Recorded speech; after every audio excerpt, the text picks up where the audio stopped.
നമസ്കാരം. മലയാളി വാർത്തയിലേക്ക് സ്വാഗതം. എംപോക്സ് എന്ന മങ്കി പോക്സ് രോഗം 116 രാജ്യങ്ങളിൽ പടർന്നു കഴിഞ്ഞതായാണ് റിപ്പോർട്ട്. ഇതോടെ ലോകാരോഗ്യ സംഘടന ആഗോള ആരോഗ്യ അടിയന്തരാവസ്ഥ പ്രഖ്യാപിച്ചിരിക്കുകയാണ്.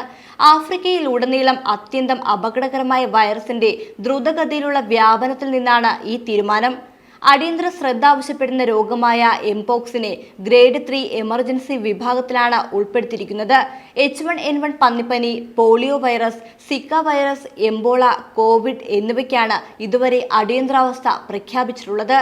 ആഫ്രിക്കയിൽ മാത്രം 15,000 പേർ രോഗികളായപ്പോൾ 570 മരണം റിപ്പോർട്ട് ചെയ്യപ്പെട്ടു.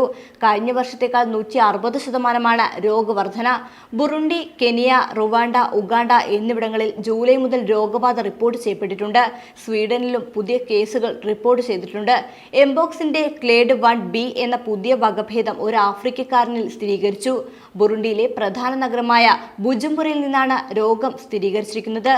ആവശ്യത്തിന് വാക്സിനോ ടെസ്റ്റിംഗ് കിറ്റുകളോ ലഭ്യമാകാത്തതും വെള്ളം പോലുള്ള അവശ്യ സാധനങ്ങളുടെ അപര്യാപ്തതയും രോഗതീവ്രത കൂട്ടാൻ ഇടയാക്കുന്നുണ്ട്.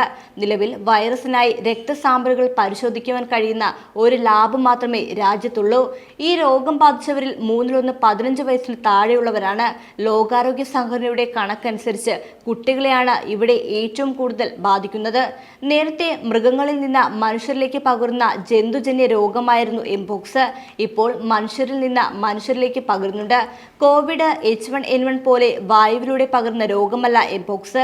രോഗം ബാധിച്ചവരുമായി മുഖാമുഖം വരിക, നേരിട്ട തൊലിപ്പുറത്ത് തൊടുക, ലൈംഗിക ബന്ധം, കിടക്കയോ വസ്ത്രമോ തൊടുക, സുരക്ഷാ മാനദണ്ഡങ്ങൾ പാലിക്കാതിരിക്കുക തുടങ്ങിയവയിലൂടെയാണ് രോഗം പകരുന്നത്.